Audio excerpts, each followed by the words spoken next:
সুপ্রিয় দেশবাসী, আসসালামু আলাইকুম রহমতুল্লাহ বারাকাতু। পাঁচটি কমিশনে আজকে রাজনৈতিক দলের যে মতামত চাওয়া হয়েছে, তার মধ্যে বাংলাদেশ জামাত ইসলামীরা তাদের মতামত জমা দিতে গিয়েছিল এবং সেখানে নির্বাচন কমিশনের একটা বিষয়, সেটা হলো কি যে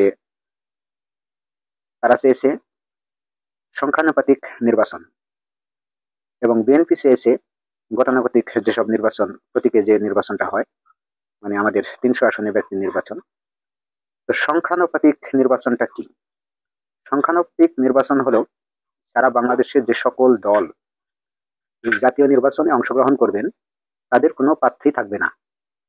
তারা শুধুমাত্র দল এবং দলের পাশে দলের প্রতীক থাকবে।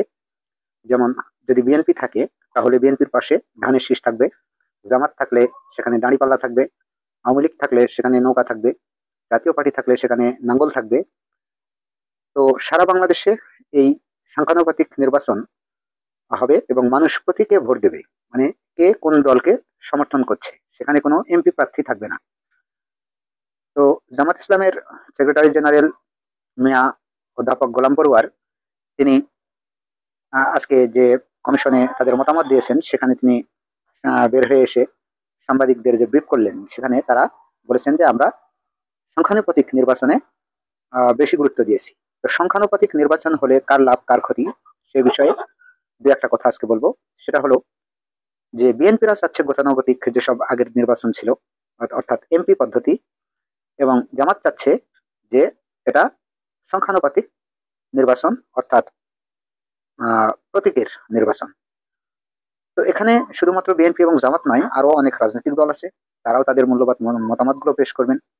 তো এখানে বিএনপি এবং জামাত দুটো বড় রাজনৈতিক দল, যেহেতু এই দুই রাজনৈতিক দলের যে মতবিরোধ স্পষ্ট, সেটা কিন্তু আমরা বুঝতে পেরেছি বা দেশের মানুষ বুঝতে পেরেছে। তো এখন বিএনপির যে মনোভাব, বিএনপির যে আহ, আহ, যে ব্রিফ, সেটা হলো তারা বলছে যে এখনো সেই পরিস্থিতি হয়নি বাংলাদেশে যে এখানে আহ সংখ্যানুপাতিক নির্বাচন প্রয়োজন। তো সংখ্যানুপাতিক নির্বাচন শুধুমাত্র আহ বাংলাদেশেই যে হচ্ছে তাও নয়, পৃথিবীর অন্যান্য উন্নত যেসব রাষ্ট্র আছে সকল রাষ্ট্রে বলতে গেলে কি যে অনেক রাষ্ট্রেই এই পদ্ধতি আছে। তো এটা একটা কার্যকরী পদ্ধতি এবং এটা হলে একটা জিনিস স্পষ্ট হয়, সুবিধা হয়, সেটা হলো কি যে সমাজের মানে সে দেশের যতগুলো রাজনৈতিক দল থাকে তারা তাদের ভোটারগুলো যে সমর্থনগুলো একযোগে পেয়ে থাকে এবং সেই একযোগের ফলাফলের জন্য তারা নির্দিষ্ট একটা পরিমাণে আহ, সংসদে তাদের প্রতিনিধি পাঠাতে সক্ষম হয়। যার কারণে এই সংখ্যানুপাতিক নির্বাচন কিন্তু অনেক দেশে জনপ্রিয়তার রয়েছে। এবং উম, আমাদের মনে হয়, আমারও ব্যক্তিগত মনে হয় যে বাংলাদেশেও যদি এরকম সংখ্যানুপাতিক নির্বাচন হয় তাহলে খুব একটা খারাপ হবে বা সে তেমন কিছু নয়। এবং এটা হলে আমারও মতামতে যে অবশ্যই এটা ভালো হবে। কেননা যে একটা নির্বাচনী এলাকায় যদি ধরেন একটা এমপি ধানের শীষ মার্কা ভোট পেলে হচ্ছে 1.5 লক্ষ, সেখানে তার নিকটতম যে প্রতিদ্বন্দ্বী সেটা যদি দাড়িপাল্লা মার্কা যদি আপনার ধরেন 1 লক্ষ ভোট পায় বা 1,20,000 ভোট পায়, তাহলে যে বিরোধী দল থাকছে, যা বিরোধী যে এমপি প্রার্থী হচ্ছে, তার সেখানে কোনো মূল্যায়ন থাকে না। তাহলে হয় কি যে বাংলাদেশের যে রাষ্ট্রীয় কাঠামোটা বর্তমানে আছে সেটা হলো কি যে সংসদে একক দল যখন পাওয়ারে যাবে তখন কিন্তু বিরোধী দলদেরকে তেমন মূল্যায়ন করা হয় না, তা বিগত প্রত্যেক নির্বাচনে আমরা দেখেছি। এবং এই বাংলাদেশের জন্য অত্যন্ত একটা খারাপ একটা প্রতিকূল যে পরিস্থিতি, সেটার জন্য কিন্তু অনেকটাই এই পদ্ধতি দায়ী। কেননা আপনি 1.5 লক্ষ ভোট পেলেন, আপনি এমপি হলেন, কিন্তু আমারও যে 1,20,000 সমর্থন আছে, তাদেরও যে একটা মতামত আছে, সেই মতামতকে অগ্রাহ্য করা হলো। সুতরাং তাহলে ফার্স্ট এবং সেকেন্ড খুব একটা কিন্তু ডিফারেন্স হয় না, হয়তো 5,000, 2,000, 10,000, কত ক্ষেত্রে 15,000, এরকম ভোটের কম বেশি হয়, কিন্তু ম্যাক্সিমাম যে মতামতটা তাদেরকে অগ্রাহ্য করা হয়। আর এখানে যেহেতু জামাত ইসলাম তারা সারা বাংলাদেশে এখন যে পজিশনে আছে, তারা চাচ্ছে সংখ্যানুপাতিক যদি নির্বাচিত হয়, তারা যদি দেখা যাচ্ছে যে আপনার 10% ভোট পায়, 10% ভোট পায়, তাহলে এখানে 300 আসনে নির্বাচন হবে। তাহলে তারা 3 দশে 30 জন সংসদ সদস্য তারা দিতে পারবে, সংসদে প্রতিনিধিত্ব করতে পারবে। এখানে বিএনপি যদি আপনার 40% ভোট পায়, তাহলে সেখানে যাচ্ছে যে 3 × 40 120, এই 120 জন তারা প্রতিনিধি সংসদে যেতে পারবে।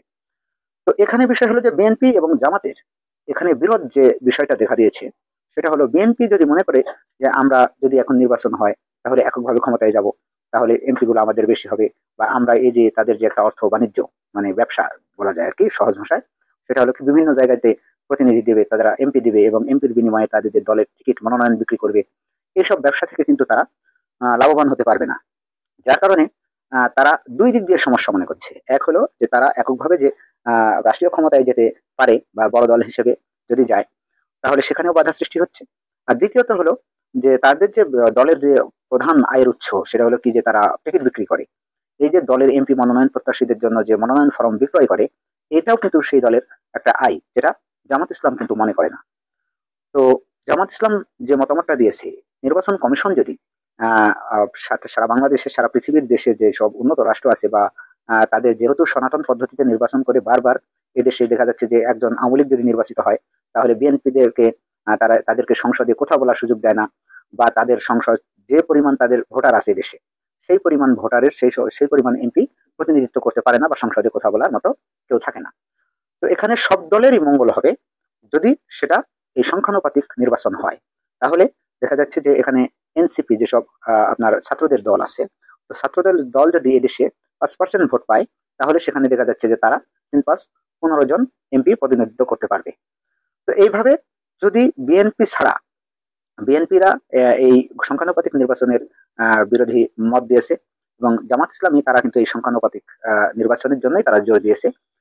এবং পরবর্তীতে যদি সরকার মনে করে মানে নির্বাচন কমিশন মনে করে যে রাজনৈতিক দলের যেসব মতামত আছে তাদের সবার মতামতকে প্রাধান্য দেব, তাহলে দেখা যাচ্ছে এখানে খেলাফত আন্দোলন আছে, তারপরে আছে এনসিপি আছে, তারপরে হলে যে ছোটখাটো যেসব দলগুলো আছে তারা কিন্তু সবাই চাইবে এই সংখ্যানুপাতিক নির্বাচনটা হলে তাদের যে একটা জিরো থেকে তারা যে জিরো শূন্য হাতে ফেরত আসে, কেউ যদি 2% ভোট পায় 2%ও পায় তাহলে দেখা যাচ্ছে 3 দোকানে 6টা প্রতিনিধি তারে থাকবে। সুতরাং আমার মনে হয় বাংলাদেশের কল্যাণের জন্য এদেশের যেসব রাজনৈতিক দল আছে সবারই এই সংখ্যানুপাতিক নির্বাচন হলে অর্থনৈতিক অবস্থা তাদের ভালো থাকবে।